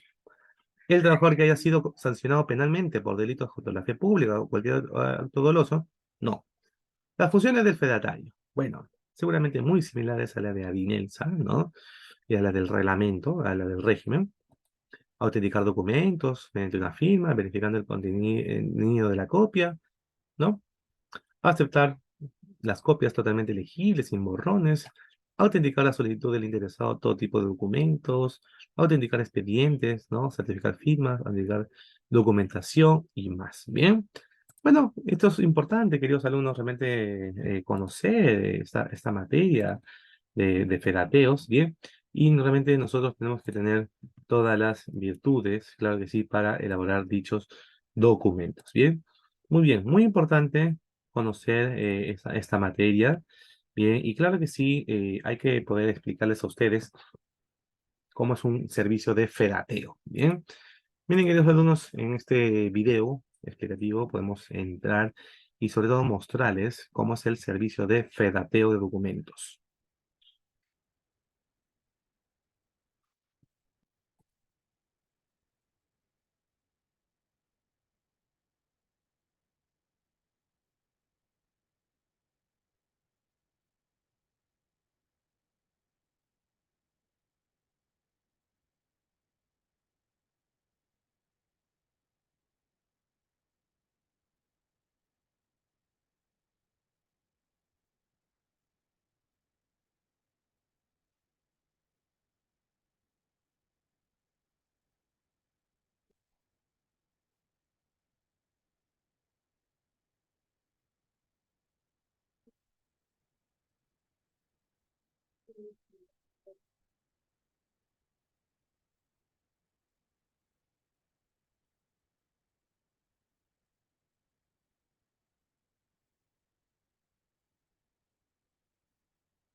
De estar aquí en mi casa, en la NADE, y poder platicar con ustedes y de divertirnos en aliados estratégicos para el desarrollo e implementación de herramientas y estrategias jurídicas para la protección de la empresa, ¿no? Ese que es nuestro cliente final como abogados corporativos, todos que de alguna u otra manera tenemos relación con la empresa, cómo podemos ser los aliados, ¿no? Cómo nuestra actividad de fe pública se convierte en un elemento sustancial de mucha importancia para darles certeza jurídica a esas operaciones que están realizando las empresas, ¿no? Entonces, les voy a solicitar que me ayuden con la presentación para, en base a la presentación, empezar a hacer la explicación de lo que quiero compartir con ustedes esta mañana.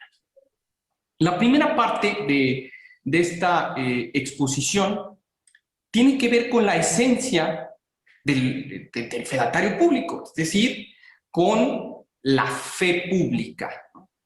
Nuestra plática es la importancia de los fedatarios públicos en la actividad de la empresa, ¿no? Entonces, la primera parte tiene que ver con la fe pública. ¿Podemos pasar a la siguiente, por favor?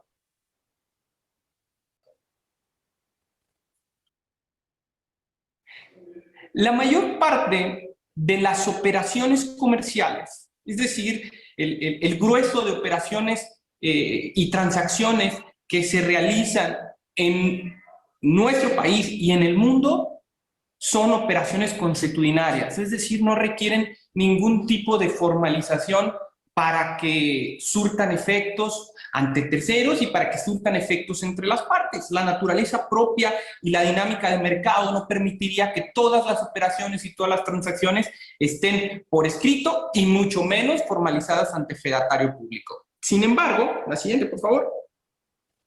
Resulta que este elemento de la formalización de las diferentes operaciones que puede realizar una empresa, que aquí entraría el expertise y la estrategia que quiera generar el abogado corporativo, nos va a permitir, si nosotros formalizamos estas operaciones, el ejercitar acciones para determinar su cumplimiento, para determinar con mayor claridad su cumplimiento, su incumplimiento o la interpretación de estos actos jurídicos. Es importante señalar que la carencia de la formalización no afecta la existencia o la validez. Sabemos cuáles son los elementos de existencia del acto jurídico o los elementos de validez del propio acto jurídico. Sin embargo, en muchas ocasiones puede atentar contra la eficiencia de lo que nosotros queremos celebrar. Y al final, si la actividad empresarial se da en un contexto de riesgo de las propias operaciones o del riesgo que asume el empresario a través de su actividad empresarial, lo que nosotros queremos al momento de hacer la formalización es reducir ese riesgo que se puede presentar, ¿no? Siguiente, por favor.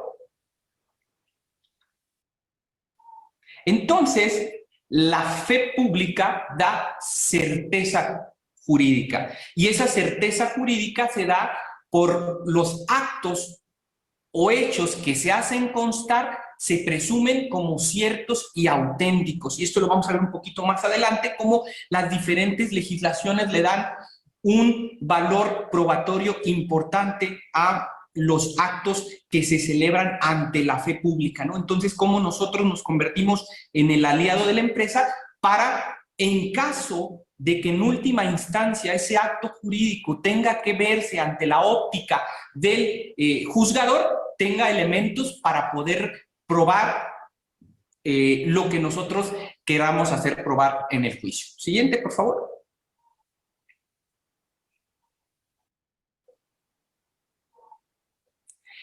La fe pública es un medio legal para expresar la certeza y autenticidad de actos o hechos jurídicos.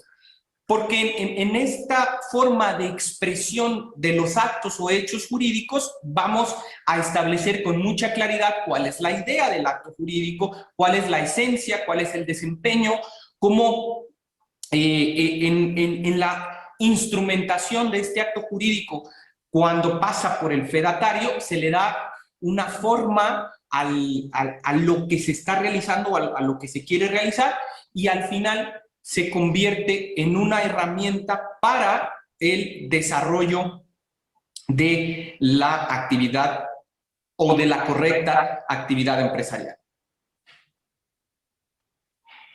Bueno, me quitaron aquí la presentación, pero...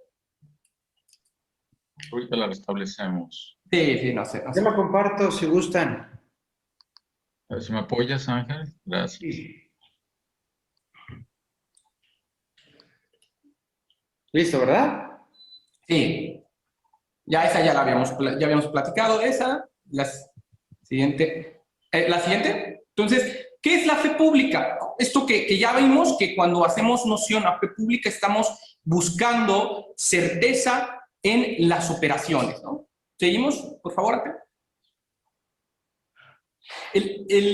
Desde la antigüedad, el Estado, que en esencia es quien tiene la fe pública, porque esta fe pública es la expresión de la soberanía del Estado, desde los orígenes y desde los estados más antiguos ha habido elementos para dotar de certeza jurídica de operaciones que se consideran importantes para la convivencia a través de los diferentes órganos del Estado. Y tenemos figuras como en los escribanos en el Antiguo Egipto. ¿Seguimos, por favor? El tabelión en Roma o el tlacuilo en la cultura maya, ¿no? Estas tres figuras que representaban a una especie de fedatario en ese entonces. ¿Seguimos, por favor? La fe pública, si nosotros construimos este concepto, la podemos definir entonces a través de la primera construcción o el primer acercamiento, lo podemos construir a través de separar los dos elementos que componen la palabra fe pública. La primera parte que tiene que ver con fe, que cuando nosotros hablamos de fe, invariablemente hacemos alusión a algo que nosotros creemos, a una afirmación que nosotros damos que ese hecho o acto es cierto. Y la segunda parte, que es la parte de pública, indica la oposición a la particularidad o privacidad. Esto es que es algo generalizado para toda la comunidad. ¿Seguimos?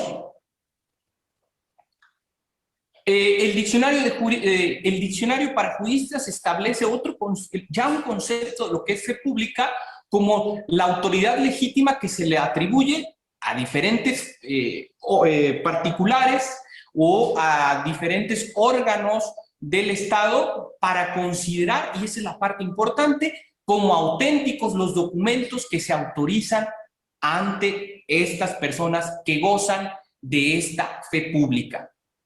Adelante. La fe pública es entonces la certeza o la confianza hecha para hacer constar en un documento de manera generalizada respecto a la realización de un acto o hecho jurídico, que es otorgada por persona facultada legalmente para ello. La certeza que se otorga cuando se goza de la fe pública es porque cumple con requisitos que la propia ley establece para la persona que el Estado le otorga esta garantía para cuando los actos o hechos se otorguen ante la fe de esta persona, se presuman como ciertos. Siguiente. La fe pública, entonces, es una facultad o prerrogativa que otorga el propio Estado para que actúen en su nombre y representación y dota de los actos que tengan esta fe pública, los embiste, le otorga autenticidad. Esta es la importancia de la fe pública, la autenticidad que pueden lograr estos actos jurídicos. Siguiente, por favor. Y la fe pública tiene dos elementos. Un elemento subjetivo, que es la voluntad expresada en el documento, en el sujeto investido de las facultades generales, es decir, ese documento siempre está cuidado por un sujeto, una persona que previamente tuvo o le fue otorgada por el Estado esta cualidad de dotar de fe pública los documentos que pasen ante él, ante esta persona.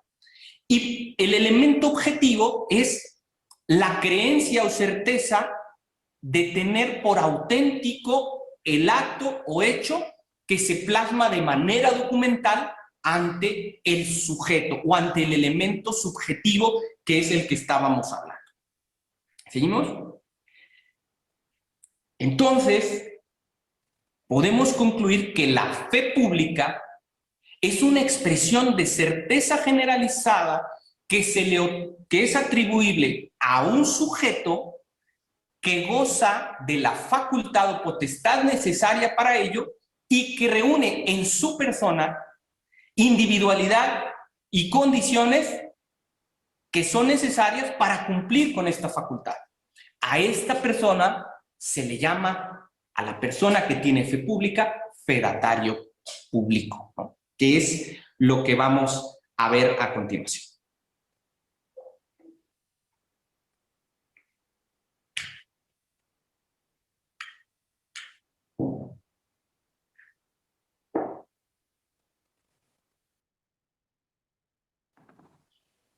¿Qué tal? Buenos días. ¿Me escuchan?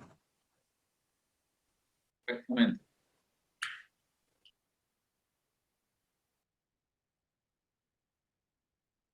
Bien. Escuchamos perfectamente. Perfecto. Ok, bueno, en este caso, en el tema que estamos hablando sobre la fe pública, podemos ver que la fe pública es una actividad atribuible a una persona que fue investida por el Estado para expresar una creencia de grado de certeza y autenticidad. Para poder explicar de dónde surge la fe pública, tenemos que hablar un poquito sobre la función pública y sobre el servicio público. La siguiente, por favor. Bueno, aquí vamos a entrar en un tema un poquito de derecho administrativo, pero bueno, la función pública es una actividad del Estado encaminada a conseguir los fines del Estado, ¿no? Entonces, podemos entender a la función pública como la actividad del Estado en la que se encamina a lograr sus fines y sus objetivos, entendiéndola a la función pública como el ejercicio del poder o el ejercicio de la soberanía para poder cumplir su voluntad. Este ejercicio de la función pública se manifiesta de distintas formas y a través de distintos órganos o poderes.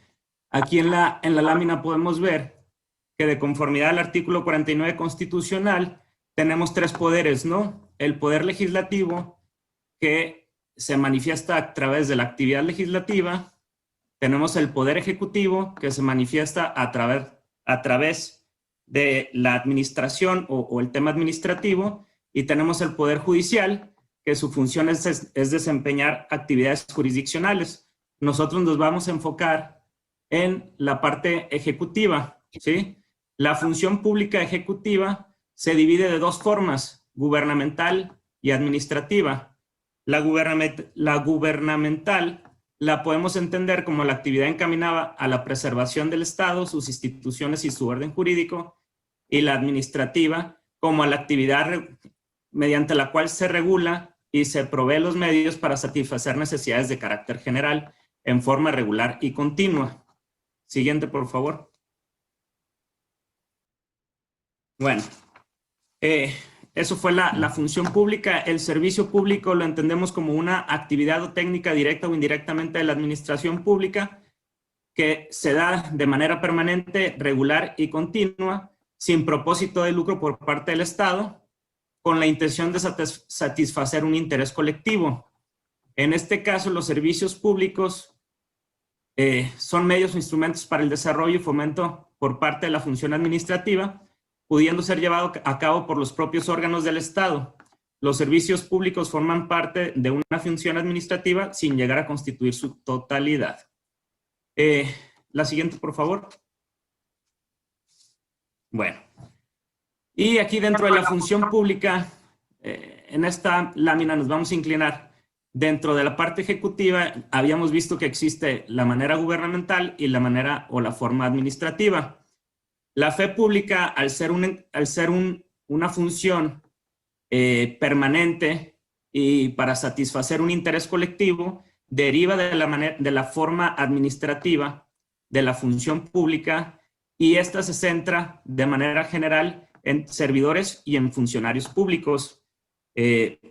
Para una distinción muy rápida, podemos entender a un funcionario público como el servidor del Estado designado por una disposición legal o por elección popular o por un nombramiento establecido por una autoridad competente, y a un servidor público como aquella persona física que desempeña generalmente o en general una función pública, ¿sí? El servidor, bueno, la definición del servidor público la podemos encontrar también en el artículo 108 constitucional, que bueno, ahí nos enumera quiénes serían servidores públicos, ¿no?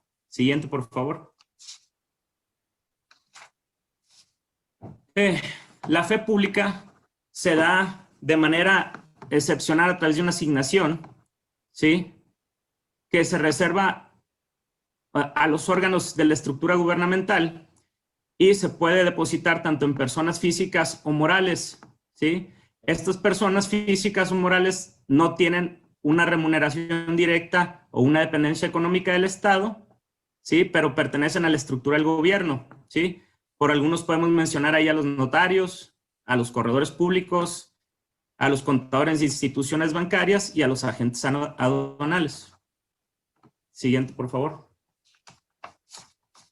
Y bueno, la manera en la que el Estado faculta a un fedatario público es a través de la delegación, ¿sí?, que nos dice la implementación jurídica por el Estado es para el desempeño de una fe pública de manera indirecta a través de la figura de la delegación. La delegación aparece como en la forma o medio a través del cual los poderes gubernamentales, como depositarios de la soberanía de la entidad estatal, confieren u otorgan la facultad de representar al Estado a personas físicas y morales que se ubican en un plano de dependencia jerárquica funcional, más no económica, ¿sí? También, bueno, podemos también encontrar este tipo de delegaciones en otras legislaciones, las mencionan como descentralización administrativa o descentralización por colaboración administrativa, que la podemos entender como cuando el Estado transfiere una facultad de prestar un servicio público a un particular, ¿sí? Siguiente, por favor. Y bueno, la fe pública presta una función preventiva de manera permanente, en donde el Estado la crea con el fin de brindar seguridad jurídica a través de una necesidad de certidumbre, de una función preventiva y una prueba preconstituida, ¿sí? En un imperativo jurídico que impone el Estado a un pasivo contingente universal para considerar cierta y verdadera la celebración de un acto o el acaecer de un evento que nos percibe esta contingencia por sus sentidos.